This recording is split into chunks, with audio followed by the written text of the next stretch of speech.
हमारा एक रह गया था, सारे कॉम्बिनेशन हो गए थे, आर हो गया था, एल हो गया था, सी हो गया था, आर सी हो गया था, आर एल हो गया था, एल सी आर हो गया था, एल सी बचा था, है ना।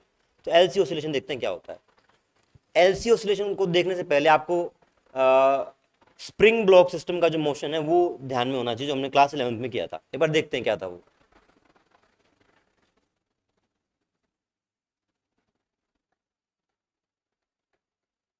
Let's spring constant is K, mass of block is M.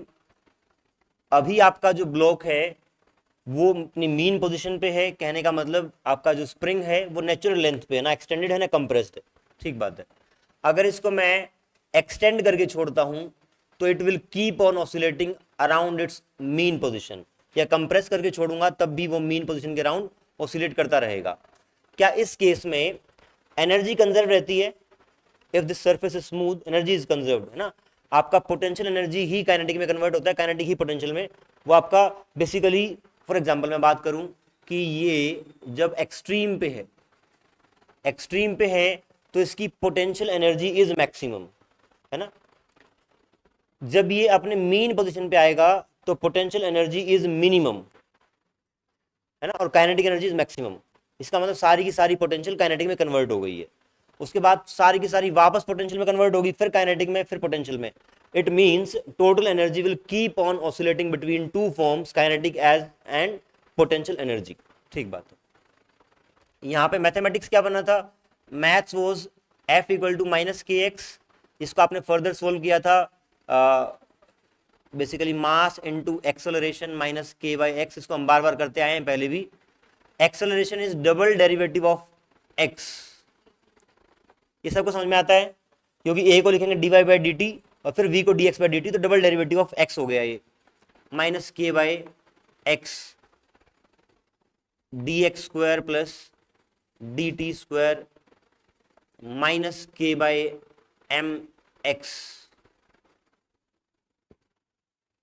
इसको फर्दर सोल्व करेंगे तो it will be like D square X D T square X. इस साइड लेके आए तो K by M x equal to 0। ठीक है। यहां से दो बातें निकल के आई थी। एक तो निकल के आई थी कि जो ए है, सॉरी एक्स है, x becomes a nought cos omega nought t. दूसरा ये भी पता है कि हमें total energy is conserved, it means half के x square plus half M we square. ये हमने क्यों किया? ये इसलिए किया कि अगर ऐसा ऐसा मैथमेटिक्स कहीं और बनता है, अगर सेम मैथमेटिकल एक्सप्रेशन कहीं और बनती है, उसका सॉल्यूशन सेम होगा, वहां भी आप एनर्जी कंजर्व का कुछ लॉजिक लगा सकते हैं, सेम मैथमेटिक्स अगर बन गया तो। एक बात, अभी तक जितने भी हमने सर्किट करे हैं जहां पे हमने कोयल कंसिडर की है, इंडक्टर कंसिडर किया है, उसका रेजिस्टेंस 0 माना है ना। तो यहां भी आपका जो एलसी ऑसिलेशन है उसमें इंडक्टर का जो रेजिस्टेंस है वो 0 रहेगा। एलसी ऑसिलेशन में आपका सर्किट कैसा होता है?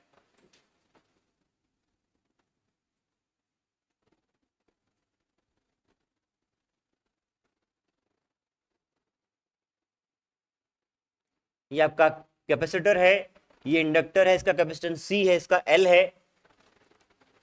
स्टार्टिंग में क्या करना है? कोई बैटरी नहीं है, ध्यान से देखें, कोई बैटरी नहीं है। स्टार्टिंग में क्या करना है? एक charge, fully charge capacitor, let's say Q not. एक फुल्ली चार्ज कैपेसिटर को आपको बाहर से लेके आना है ना, कैसे भी आपने उसको चार्ज किया हो। हाँ जी, हाँ जी, सॉरी, ये होता है आपका, ये ऐसे होता है। वो लिखने का बस एक तरीका है, D square x by D T square. यहां पे आपने फुल्ली चार्ज, आप फुल्ली चार्ज कैपेसिटर को कहीं बाहर से लेके आए हैं और उसको साथ में कनेक्ट करना है इंडक्टर के, है ना। तो आप ये लिख लें बेशक, fully charge capacitor is connected to inductor. अब फुल्ली चार्ज, यहां पे एक लाइन लिख लें, a fully charge capacitor is connected to inductor, लिख देता हूं मैं।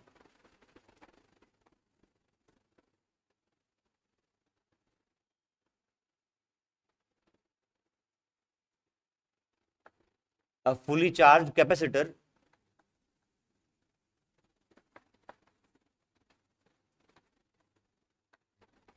connected to inductor.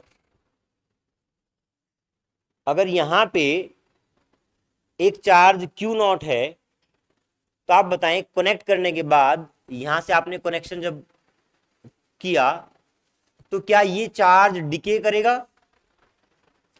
अगर बैटरी होती, फॉर एग्जांपल अगर बैटरी होती तो क्या होता, जैसे हम पहले देखते आए हैं, अगर एक बैटरी है डीसी बैटरी, तो उसका जो पोटेंशियल डिफरेंस है वो उसको चार्ज को होल्ड करके रखता है। यहां पे इसको चार्ज को होल्ड करने वाली कोई बैटरी नहीं है, वो तो सीधी सीधी तार है बस, है ना, सीधी तार है वो। तो यहां पे ये चार्ज डिके करेगा, डिके करेगा तो इसके अंदर करंट बनेगा, और ये करंट यदि टाइम वेराइंग हुआ तो इसके अंदर आपका क्या बनेगा, इंड्यूस्ड ईएमएफ, और वो उस बढ़ते हुए करंट को रोकेगा या घटते हुए को बढ़ाएगा। तो यहां पे आपका इंड्यूस्ड ईएमएफ बनेगा, और उस इंड्यूस्ड ईएमएफ के कारण आपको यहां पे मैग्नेटिक फील्ड लाइंस बनेंगी। इसका मतलब आप देखें यहां पे कैपेसिटर की एनर्जी घट रही है। कैपेसिटर की एनर्जी होती है, total energy stored in capacitor is Q² by 2C। यहां पे अगर कैपेसिटर के ऊपर चार्ज घट रहा होगा तो आपकी एनर्जी कम हो रही होगी, और वहां पे यदि करंट बढ़ रहा है और मैग्नेटिक फील्ड लाइंस बन रही हैं, तो आप बोलेंगे ½ Li², एनर्जी स्टोर्ड इन इंडक्टर वो इंक्रीज कर रही है। एक बात, अब देखते हैं मैथमेटिकली इसमें क्या एक्सप्रेशन बनेगी। Applying Kirchhoff loop rule,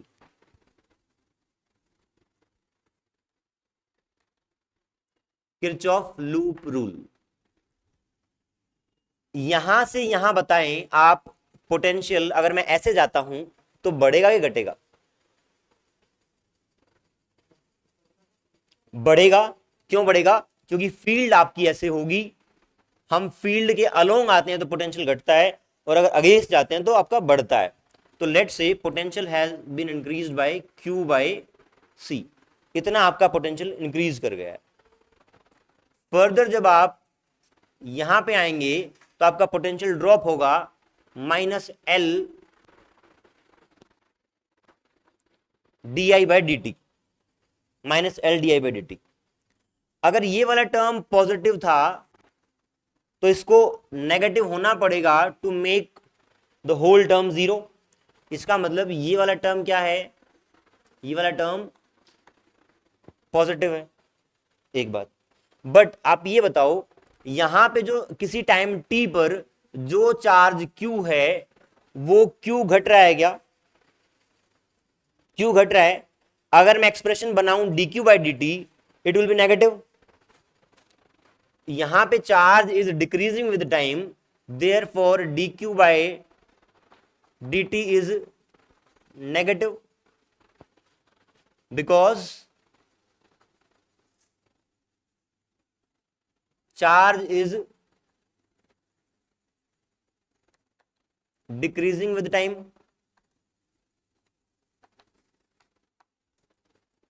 charge घट रहा है टाइम के साथ। अगर dq/dt is negative, it means I is नहीं, I is negative, dq/dt is nothing but I, है ना, -I। तो आपका जो मैथमेटिकल एक्सप्रेशन बनेगा वहां पे I को आप यहां पे I के अंदर जब dq/dt लिखेंगे तो -dq/dt लिखेंगे, क्योंकि आपका यहां पे पॉजिटिव करना है आपको। तो ये टर्म हो जाएगी Q/C और -L di/dt, अंदर आप d/dt, जब dq/dt करेंगे तो dq/dt अपने आप में नेगेटिव है, तो ये आपका टर्म पॉजिटिव हो जाएगा।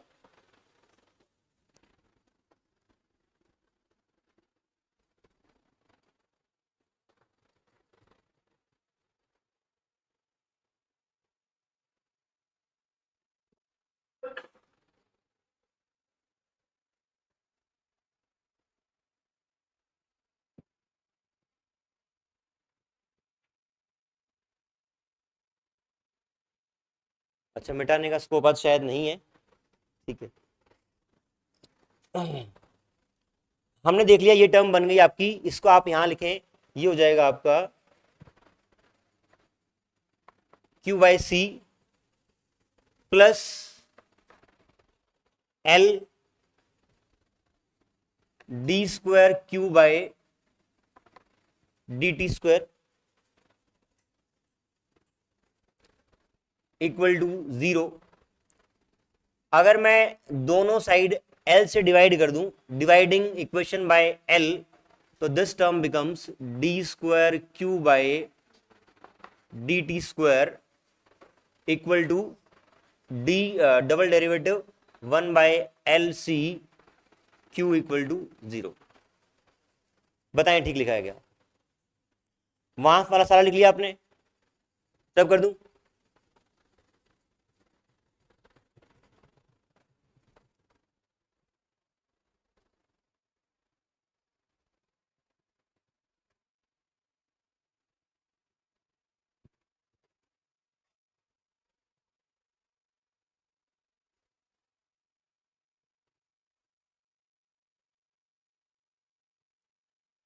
क्या ये टर्म वैसा वैसा बन रहा है जैसे पहले बना था? देखते हैं। वो था आपका जो स्प्रिंग ब्लॉक सिस्टम में बना था, वो था double derivative of x plus k by m x equal to 0। हाँ जी, तो सेम है, देखो आप, क्यू की जगह क्या है? एक्स है, क्यू की जगह एक्स है, और यहां पे डबल डेरिवेटिव ऑफ एक्स है। अगर मैं D Q by D T की बात करूं, या D X by D T की बात करूं, D X by D T is V and D Q by D T is I, तो इसका मतलब वी की जगह आई हो जाएगा। आई और वी इक्विवेलेंट है, वहां पे एक्स था तो यहां पे क्यू है, यहां पे वी है तो यहां पे आई है। इक्विवेलेंट टर्म्स निकल के आ रहे हैं आपके, ठीक बात है। अब आप देखें, जो आपकी पोटेंशियल एनर्जी थी, पोटेंशियल एनर्जी वॉज हाफ के एक्स स्क्वायर, हाफ के एक्स स्क्वायर, और यहां पे जो एनर्जी थी इसमें स्टोर्ड वो थी हाफ सी क्यू स्क्वायर। तो मैं क्या बोल सकता हूं कि K is equivalent to 1/C। Similarly यहां पे थी half M we square, half M we square, और यहां पे हो जाएगी हाफ एल आई स्क्वायर। तो क्या एम एल के प्रोपोर्शनल है या एनालॉजी में है? M is proportional to L. आप देख लें आराम से पूरा सीक्वेंस, सेम मैथमेटिक्स बन रहा है आपका। यहां पे ऐसी क्वेश्चन बनी थी, यहां पे भी ऐसी ही बन रही है। एनर्जी कंजर्व होगी अगर ऐसी बन गई है तो Q की जगह x आया है, I की जगह V है आपका। हाफ के एक्स स्क्वायर एनर्जी वहां पे थी, यहां पे क्या है? हाफ, क्या आपकी हाफ के एक्स स्क्वायर और क्यू स्क्वायर बाय 2C। तो यहां पे K इज 1/C और L is M। Since mathematical equations are same, therefore solutions will also be same। अगर आप लिखना चाहें charge Q will be equal to Q not, जो भी आपका मैक्सिमम चार्ज था, cos ओमेगा टी। और दूसरी बात, एनर्जी कंजर्वेशन भी की इक्वेशन भी सेम लगेगी। Energy conservation will be half Q square C plus half L I square equals to constant.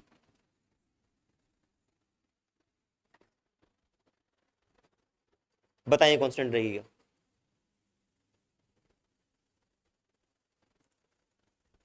ये क्या है? हाफ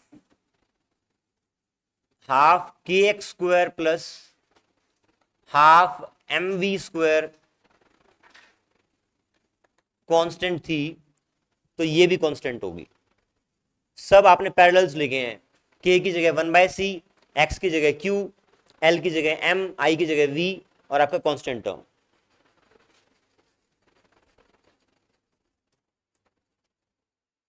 यहां तक कोई डाउट है तो पूछ सकते हैं, ठीक है।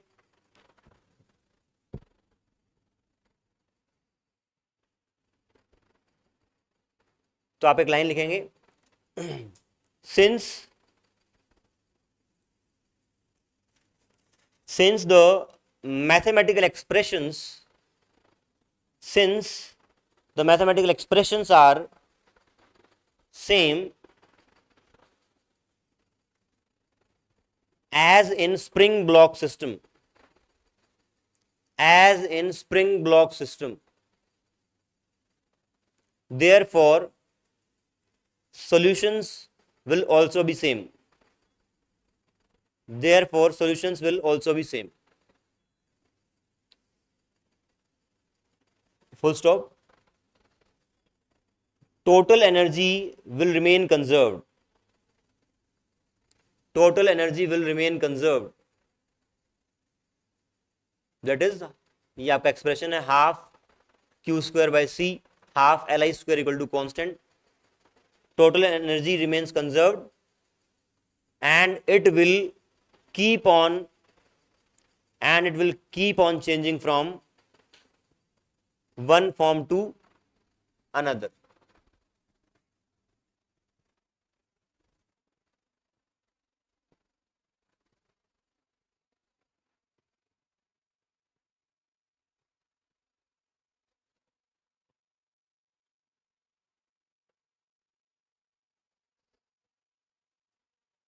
क्लियर है?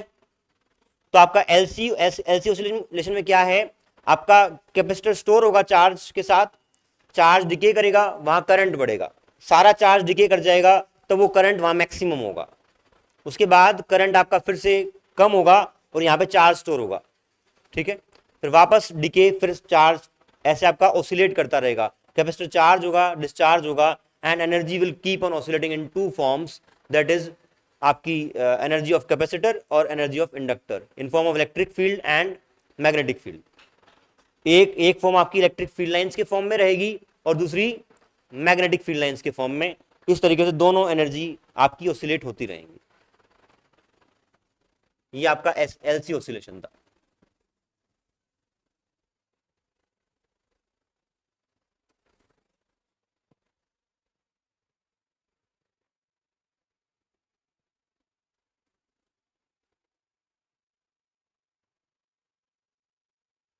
ठीक है, नेक्स्ट टॉपिक इज ट्रांसफॉर्मर।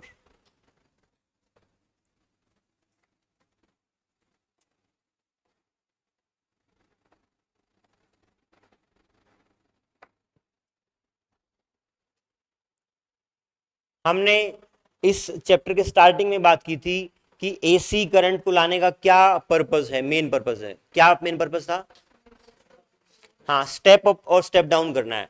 और ये बात की थी कि हम इसको लास्ट में पढ़ेंगे कि एसी करंट में ही आपका स्टेप अप और स्टेप डाउन पॉसिबल क्यों है। ठीक है, देखते हैं। तो सबसे पहले आप इसमें नोट डाउन करें definition.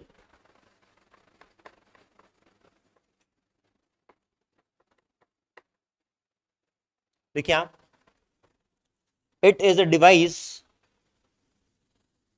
Device which transform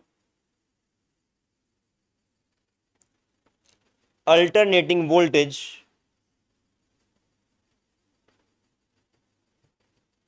from one value to another।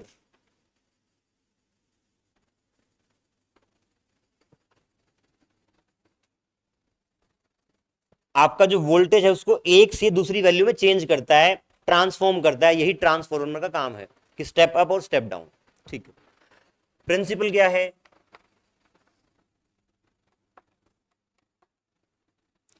Principal है, लिखें आप, it works on the principle of it works on the principle of mutual induction, mutual induction. ठीक है, थर्ड पार्ट में इसकी डिटेल जो working है वो देखते हैं कि वर्किंग क्या है।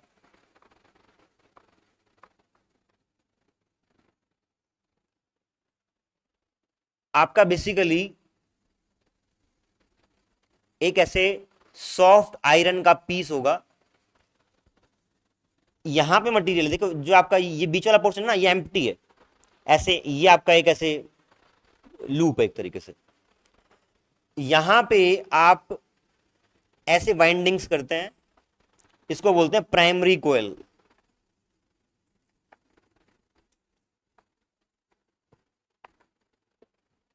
एक वाइंडिंग्स आप यहां पे करते हैं, ये आपकी है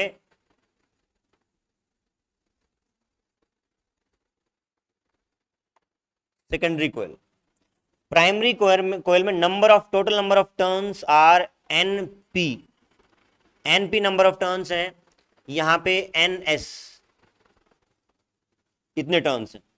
यहां पे जो आप वोल्टेज सोर्स लगाएंगे वो आपने बोल दिया V input equal to VS। कहने का मतलब है आप इस वायर के अक्रॉस एक अल्टरनेटिंग वोल्टेज का सोर्स अप्लाई करेंगे और VS उसकी मैक्सिमम वैल्यू है बेसिकली।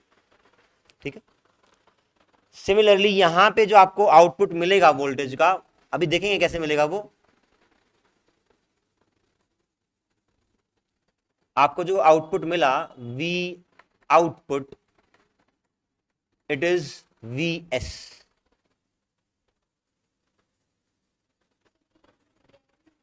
हाँ जी, इसको VP बोलेंगे, सॉरी ये प्राइमरी है, इसको नाम प्राइमरी बोला, इसको सेकेंडरी बोला है, तो आप उस तरीके से हम देख रहे हैं, आउटपुट और इनपुट VP है ये। ठीक है, अब देखते हैं वर्क कैसे करता है ये। जो आपका वोल्टेज सोर्स है,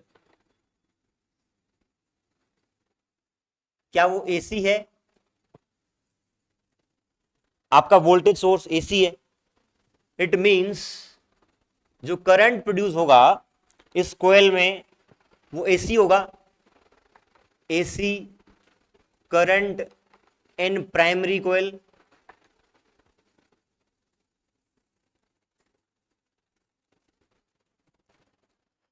अगर AC करंट है प्राइमरी कोयल में, it means current is changing with time t, है ना। I is time varying. अगर करंट टाइम वेराइंग है तो इसके साथ एसोसिएटेड फील्ड और फ्लक्स भी टाइम वेराइंग होगी। Associated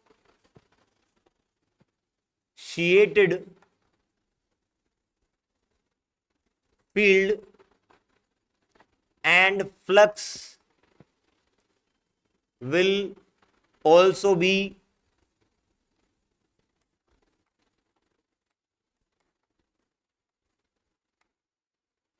time varying.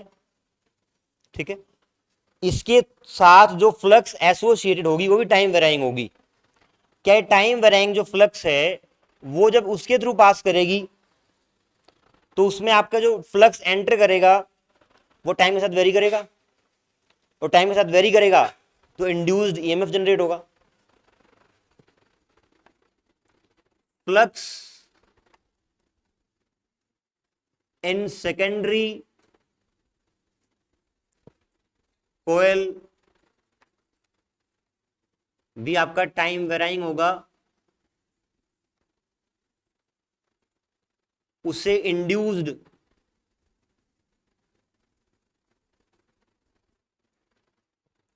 ईएमएफ बनेगा। यहां पे इंड्यूस्ड ईएमएफ बन गया।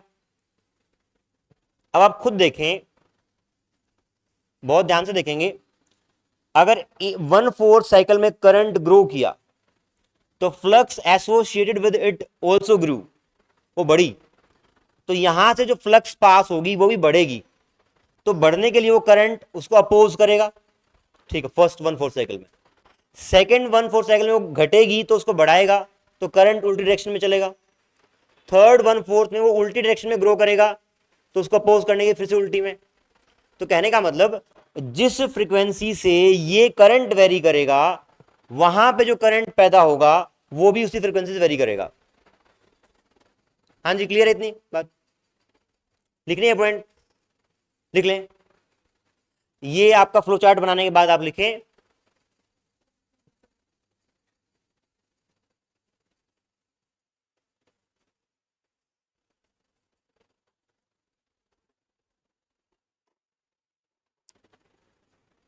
लिखिए आप, when current grow, ये बना लेना, आप स्पेस छोड़ दें। when current grow in primary coil, when current grow in primary coil in first 1/4 cycle,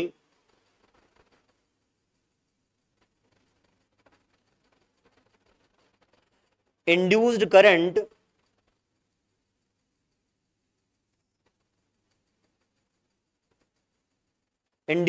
in secondary coil will oppose this growth of current.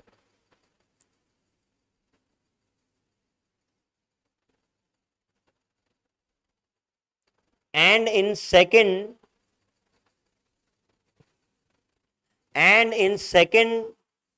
1/4 cycle, when current decreases in primary coil,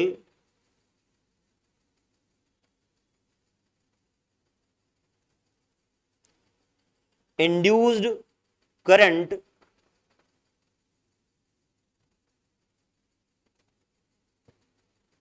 in secondary coil will support the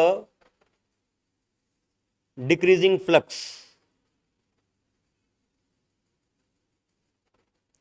and similarly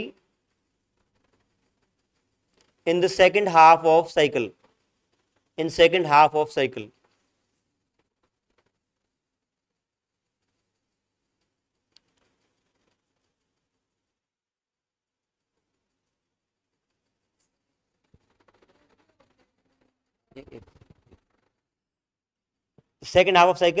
in this way we can say that frequency of input current or voltage, frequency of input current and voltage will be same as that of output,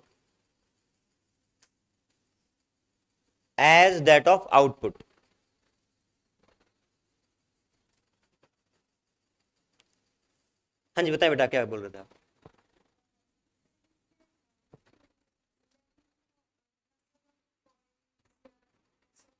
हाँ वो करेंगे, last में आएगा, वो last में आएगा।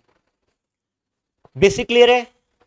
यहां पे आपने इसको वोल्टेज को टाइम के साथ वेरी कराया तो आपका फ्लक्स बढ़ा तो वहां पे फ्लक्स बढ़ा, तो उस हिसाब से वहां भी आपका एक वोल्टेज सोर्स जो इंड्यूस्ड ईएमएफ के कारण आया है पैदा हो गया।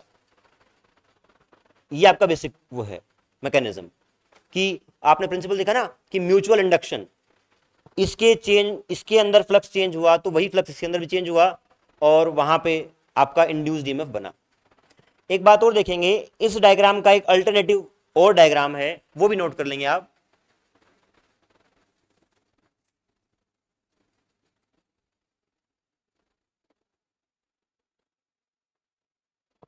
यहां पे बीच वाला स्पेस जो है ये एम्प्टी है और आपका ये सॉफ्ट आयरन का ऐसे फ्रेम टाइप है। इसमें आपने क्या किया है, ऐसे प्राइमरी कॉइल को वाइंड किया है और यहां से आप इनपुट वोल्टेज देंगे और इसी सेंटर जो आपका ये पार्ट है, यहीं पे आपने इसके ऊपर से जहां पे प्राइमरी कोयल थी यहीं पे आपने सेकेंडरी कोयल को भी ऐसे लपेटा है, तो पहले के अंदर करंट फ्लो कराएंगे, फ्लक्स चेंज होगा, तो सारा फ्लक्स वहीं की वहीं बेसिकली आ जाएगा। इसको बनाने का क्या कारण है हम अभी देखेंगे अभी, ठीक है। हाँ जी, सेम है, सेम एग्जैक्टली सेम है। आप जब पेपर में सोल्व अगर लिखे बोर्ड में आ जाता है तो आप दोनों डायग्राम बना दें, है ना, कि वर्किंग में ये दोनों डायग्राम आप बना दें पैरेलली, इक्विवेलेंट डायग्राम से। अब आप मान लें कि अगर इसकी बात करें तो जो फ्लक्स पहले से पास हुआ है क्या वो दूसरे से भी पास होगा, है ना, तो फ्लक्स सेम रहेगा। Let's say induced EMF in primary coil is minus N P D phi by D T. इसका मतलब समझेंगे अभी क्या है। जो फाई है, फाई इज फ्लक्स एसोसिएटेड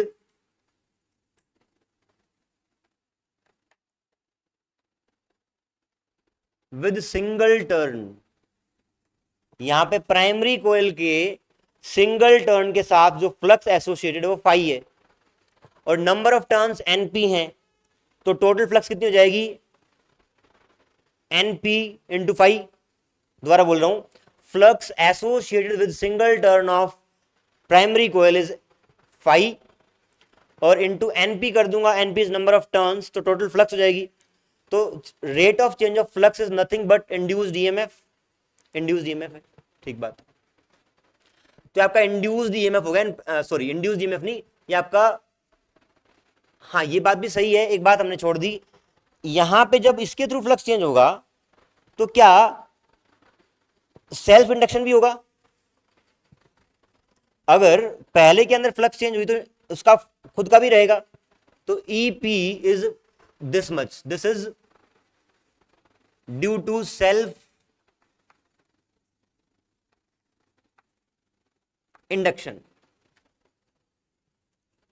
अगला part e s is minus n s d phi by D t, this is flux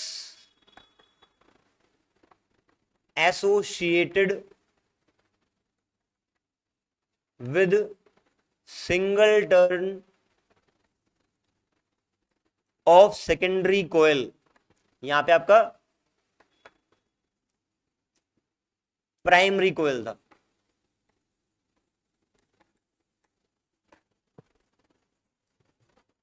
ये आपका क्या है, म्यूचुअल इंडक्शन के कारण है।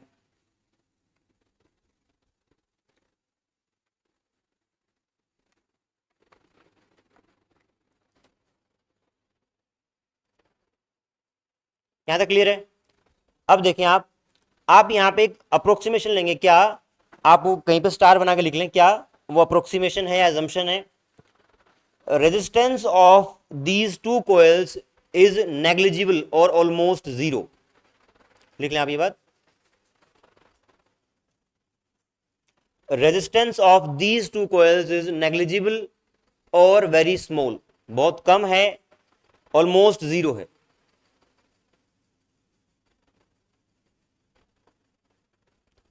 इससे हम क्या करने वाले हैं, फॉर एग्जाम्पल अगर मैं देखो यहां पे इसको एक लूप कंसिडर करूं, मान लो देखेंगे एक बार, प्राइमरी लूप में हम किरचॉफ लूप रूल लगा रहे हैं। अगर मैं यहां पे इसके अक्रॉस किसी मोमेंट पे पोटेंशियल पॉजिटिव मानूं और रेजिस्टेंस है नहीं, तो आपका जो वापस जीरो करना है वो किसके कारण होगा, इस इंड्यूस्ड ईएमएफ के कारण। तो यहां पे जितना प्लस होगा वहां पे उतना माइनस होना पड़ेगा। तो क्या मैं बोल सकता हूं कि जो प्राइमरी कोयल का आपने सोर्स का जो पोटेंशियल डिफरेंस वीपी है वही मैग्नीट्यूड वाइज ईपी के बराबर होगा। मैं लिखवा देता हूं, आप पहले इसको आगे सोल्व करें फर्दर और लिखें कि VP is equals to EP. ये लिख के मैं बता रहा हूं कि क्यों लिखा है ये। इसके नीचे आप ऐसा लिखेंगे कि ये आपका सोर्स का पोटेंशियल डिफरेंस है,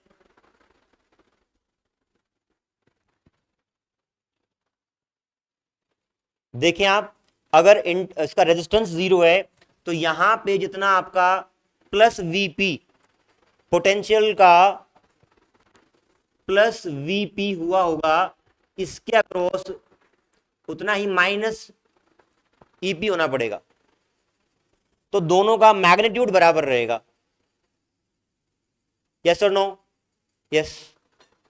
similarly we can say Vs equal to ES। सक्षम समझ में आ गए? वो भी बराबर होगा आपका, ये नोट कर लिया इस साइड।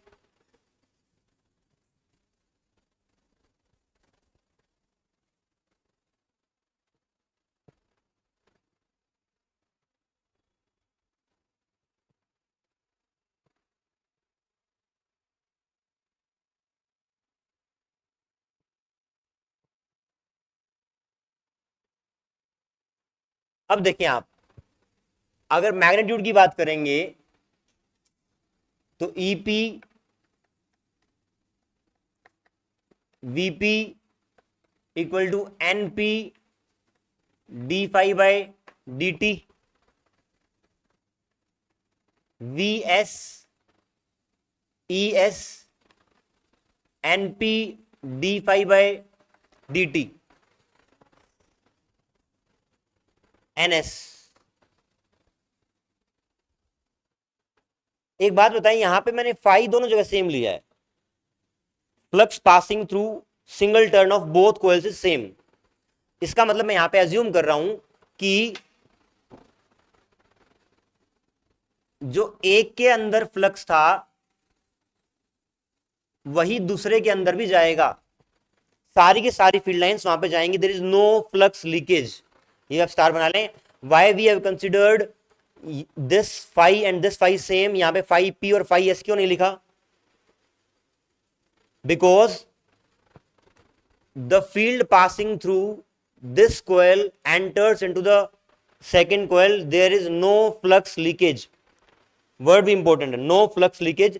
और इसी के लिए हमने वो दूसरा डायग्राम बनाया था, वहां पे साफ साफ दिख रहा है कि फ्लक्स लीकेज नहीं है, there is no flux leakage. अब ये एक्सप्रेशन आने के बाद, ये एक्सप्रेशन आने के बाद डिवाइड कर दें इसको, तो आपका Vp वर्सेस Vs, अगर आप यूज करना चाहें तो मैग्नीट्यूड यूज कर लें, अदरवाइज अंडरस्टूड भी है। डिवाइड करेंगे तो ये आ जाएगा Np वर्सेस Ns। अब आप यहां पे Vs निकाल लें in terms of other parameters. Voltage across secondary coil is given by Ns Np into Vp। अगर आपको स्टेप अप करना है, इसका मतलब जो आपने सोर्स पे पोटेंशियल डिफरेंस लगाया है,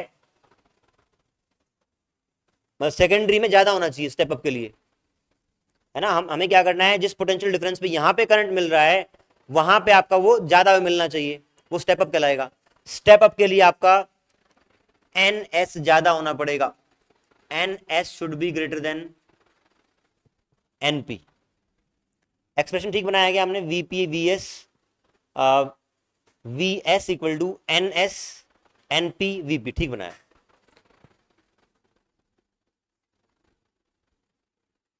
स्टेप डाउन के लिए Ns छोटा होना पड़ेगा Np के मुकाबले। तो कुल मिला के बात कहां आगे अटक गई, क्या कि आपके अगर सेकेंडरी कोइल्स में टर्न्स ज्यादा हैं तो जो आपने सोर्स पोटेंशियल डिफरेंस लगाया है वो बढ़ जाएगा, अगर वो कम है तो घट जाएगा। क्या ये डीसी सोर्स में संभव था? डीसी सोर्स में तो आपका म्यूचुअल इंडक्शन ही नहीं होगा ना, नहीं होगा, करंट बदल ही नहीं रहा टाइम के साथ, तो इसलिए आपका जो स्टेप अप स्टेप डाउन है वो एसी करंट में ही पॉसिबल है। अब इसको पूरा सोल्व करते हुए हमने बहुत ही आइडियल केस कंसिडर किया है, बहुत सारे अप्रोक्सीमेशंस लिए हैं, तो वो अप्रोक्सीमेशन वो लिखो आप, हेडिंग बनाओ कि approximations involved in this topic.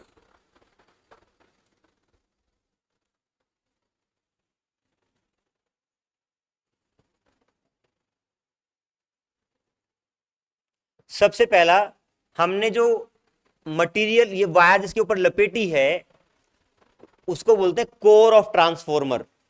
जो आपका ये वाला पार्ट था, ये आपका कोर ऑफ ट्रांसफॉर्मर है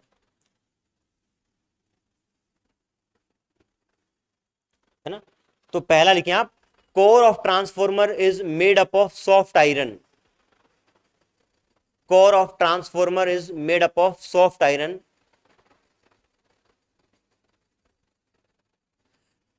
full stop. It is to increase the permeability of material. It is to increase the permeability of material.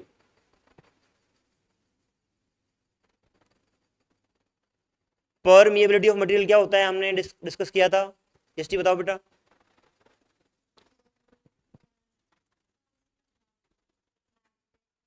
ठीक है, नोट डाउन करें आप, स्टार बना के अलग से। permeability क्या होती है? Permeability is defined as ability of material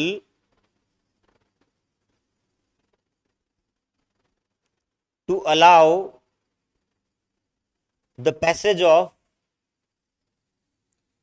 magnetic field through it. Passage of magnetic field through it. अपने अंदर से कितनी मैग्नेटिक फील्ड लाइंस को आप पास होने देते हो, वो आपका परमिएबिलिटी कहलाता है। कुल मिला के बाहर से मैग्नेटिक फील्ड लगाया तो कितनी आपकी टेंडेंसी है टू गेट मैग्नेटाइज्ड, है ना। तो अगर ये फटाफट मैग्नेटाइज नहीं होगा तो फ्लक्स एक लार्ज अमाउंट में नहीं बदलेगी और वो इंपैक्ट वहां पे विजिबल नहीं होगा। इसलिए यहां पे आपका आप सॉफ्ट आयरन लेते हो to increase that flux, to increase the flux.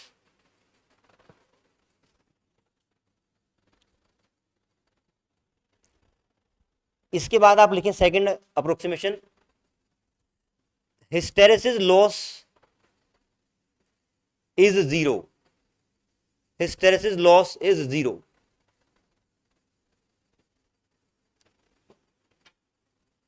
जब हमने हिस्टेरेसिस कर्व पढ़ा था, आपको ध्यान हो, मैंने कहा था कि बीएच कर्व का जितना कम एरिया होगा उतनी एनर्जी लॉस कम होगी in one cycle of magnetization and demagnetization. तो यहां पे क्या हो रहा है, जब कोयल में आप करंट चलाओगे तो उसका कोर है एक बार मैग्नेटाइज हो रहा है, एक बार डीमैग्नेटाइज हो रहा है। तो अगर वो सॉफ्ट आयरन नहीं हुआ तो आपका हिस्टेरेसिस लॉस भी बड़ा होगा, है ना। हमने यहां पे हिस्टेरेसिस लॉस जीरो माना है। आप लिखें ब्रैकेट में क्या, core of transformer is, core of transformer is getting magnetized and demagnetized again and again. Therefore, soft iron is chosen to reduce the hysteresis loss.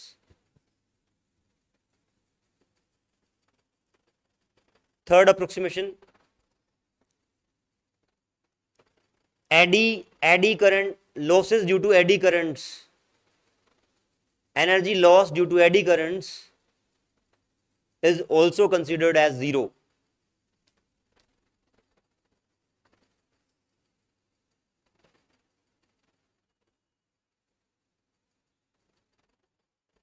Fourth,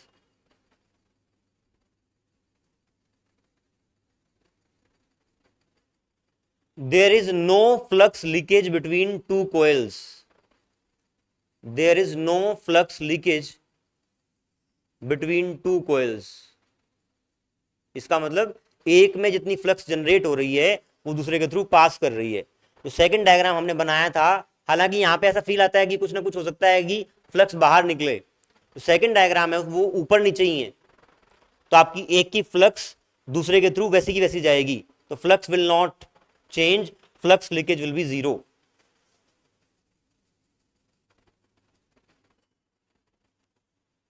last approximation हमने resistance of both primary and secondary coil is also considered zero. Resistance of primary and secondary coil zero लिया है, तभी आपका ES और VS और EP और VP बराबर हुआ है, अदरवाइज नहीं होता, अदरवाइज नहीं होता। तो हमने जो भी डेरिवेशन किया इट इज हाईली आइडियलाइज्ड, एक हल्का सा आइडिया लेने के लिए। क्लास 12 में जो भी आप फिजिक्स पढ़ रहे हैं वो चीज़ों का हल्का सा आइडिया लेने के लिए है कि हाँ ये इस प्रिंसिपल पे वर्क कर रहा है।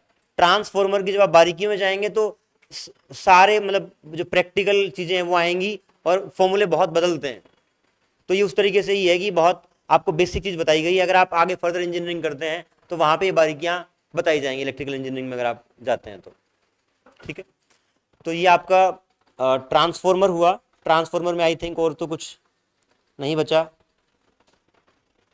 हाँ इतना ही था। फाइनल फॉर्मूला जो आपका यूजफुल फॉर्मूला है वो ये है, बाकी सारी थ्योरी भी आपको आनी चाहिए जो असर्शन रीजन में कहीं ना कहीं आ सकती है। क्लियर है, आज इतना ही करते हैं। एसी करंट जो आपका चैप्टर है इसमें इतनी थ्योरी है वैसे तो, बट हमारे कुछ चैप्टर्स कुछ टॉपिक्स छूट गए थे जो पहले हो जाने चाहिए थे या यहाँ पे होने चाहिए।